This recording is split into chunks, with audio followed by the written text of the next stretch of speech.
Next lecture is lecture 4 straight line. Previous lecture में हम लोग 10.1 के कुछ सम्स कर रहे थे, इसमें भी उसी को कंटिन्यू करेंगे। तो 10.1 का क्वेश्चन नंबर जो 8 है, क्वेश्चन नंबर जो 9 है, 8 कर दिया था। क्वेश्चन नंबर 9 में क्वेश्चन कह रहा है कि without using distance formula, distance formula नहीं यूज करना है, show that the points -2, -1 without using distance formula, show that the point -2, -1, 4, 0, 3, 3 and -3, 3, 2.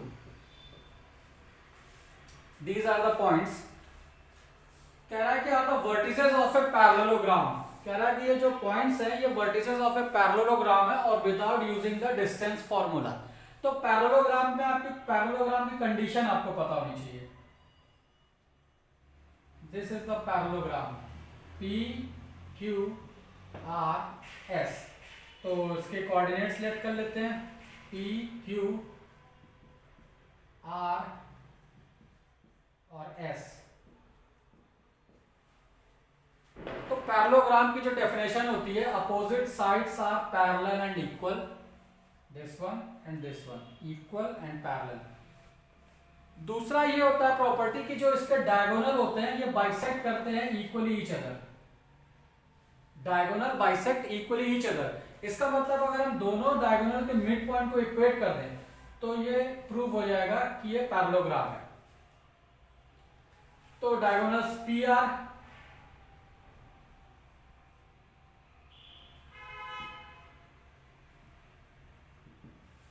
एक तो कंडीशन बनोगे डायगोनल पी आर, इससे पता चल जाएगा। तो पी आर का मिड पॉइंट, मिड पॉइंट का फॉर्मूला होता है x1 + x2/2। तो this is x1 y1, this is x2 y2।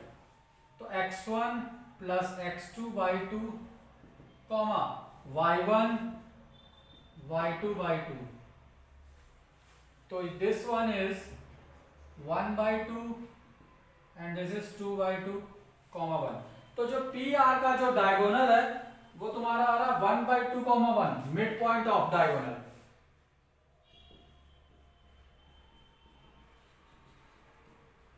Mid point of diagonal P R, right. ऐसे ही हम लोग mid point of diagonal Q S निकालेंगे तो देखेंगे सेम चीज आ रही है, तो हम बोलेंगे कि दोनों के जो डायगोनल है वो बाइसेक्ट कर रहे हैं इक्वली ईच अदर। तो इससे ये प्रूव हो जाएगा कि ये पैरेललोग्राम है। जैसे ये निकाला है डायगोनल का mid point, same as it is आप ऐसे निकालेंगे, देखेंगे सेम आ रहा है, तो हम प्रूफ कर लेंगे कि वो पैरेललोग्राम का कंडीशन को फॉलो कर रहा है।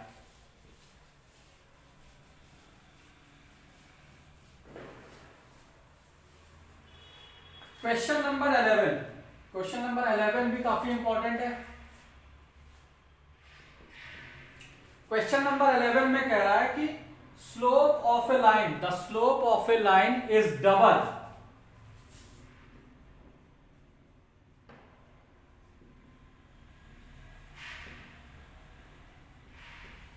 the slope of the line is double the slope of another line।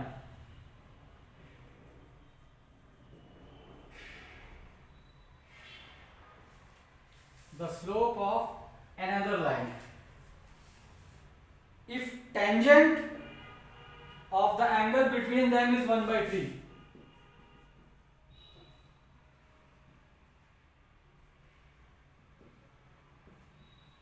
if tangent between is 1/3, find the slope of line।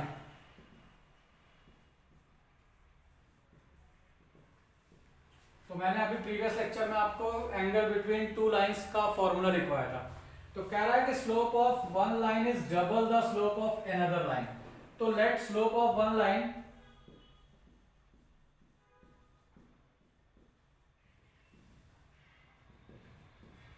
Is m।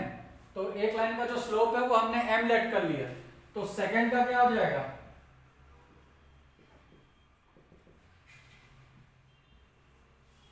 Double हो गया 2m।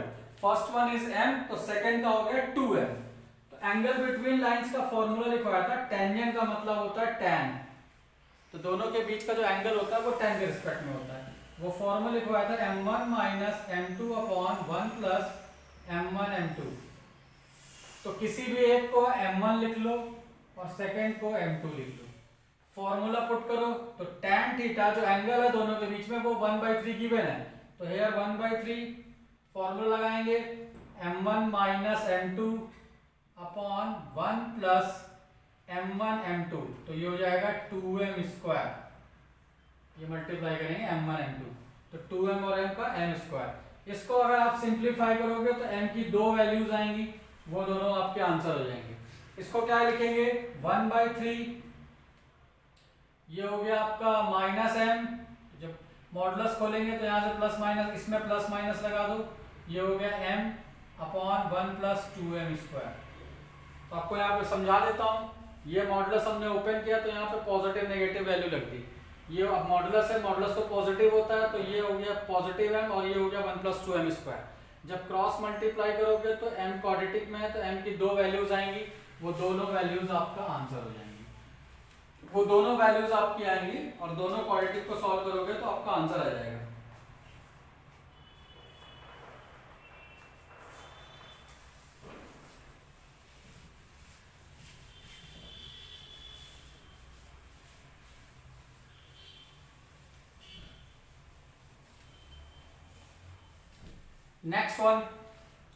नेक्स्ट वन जो है ये है question number 13 which is also important question, 10.1 exercise 10.1 का question number 13।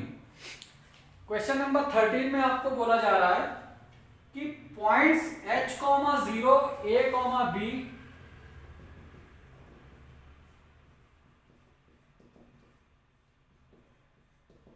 h, 0 a, b and 0, k lie on line,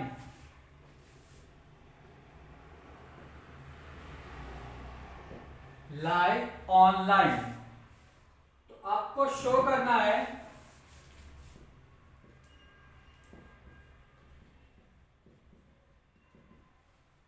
ये करना है a by h plus b by k equals to 1। कह रहा है कि ये जो तीनों पॉइंट्स हैं ये लाई ऑन लाइन, लाई का मतलब हो गया कोलिनियर, कि ये तीनों पॉइंट्स एक लाइन पे लाई कर रहे हैं। अगर तीनों पॉइंट्स एक लाइन पे लाई करते हैं तो सिचुएशन होती है कोलिनियर। कोलिनियर के लिए आपको बताया था कि slope of A B equal to slope of B C, तो आपने इसको ए लेट कर लिया, इसको बी लेट कर लिया, इसको सी लेट कर लिया, तो स्लोप ऑफ ए बी,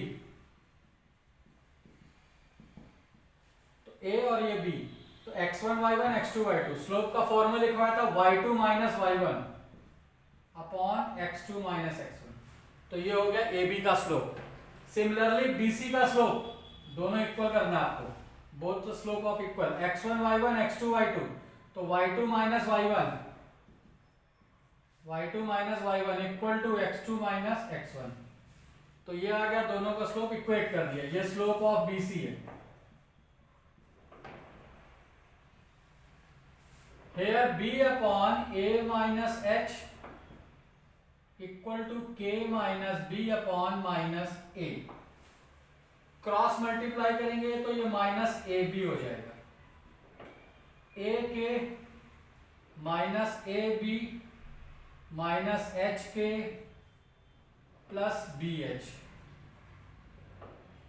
ये मल्टीप्लाई हो गया इसका और ये मल्टीप्लाई हो गया इसका, माइनस ए बी और ये माइनस ए बी आपस में कैंसिल आउट हो गया, एच के को इधर ले आए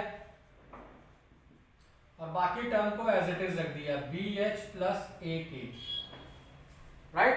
अब आपको ये शो करना है a by h plus b by k equal to 1, तो RHS में 1 आ रहा है तो एच के से डिवाइड कर दो, डिवाइड बाई एच के, तो अगर इसको पूरे को एच के से डिवाइड करोगे तो ये हो गया एच के, यहाँ आ गया एच के और यहाँ भी आ गया एच के, तो ये कैंसिल हो गया, इधर हो गया 1, एच से एच कैंसिल हो गया, के से के कैंसिल हो गया, तो ये फर्दर इक्वेशन आई a by h plus b by k equal to 1। एक सम ये था। इसके बाद आपको जो भी एक दो प्रॉब्लम है वो आप डिस्कस कर लेना और उसके बाद नेक्स्ट 10.2 कंटिन्यू करते हैं।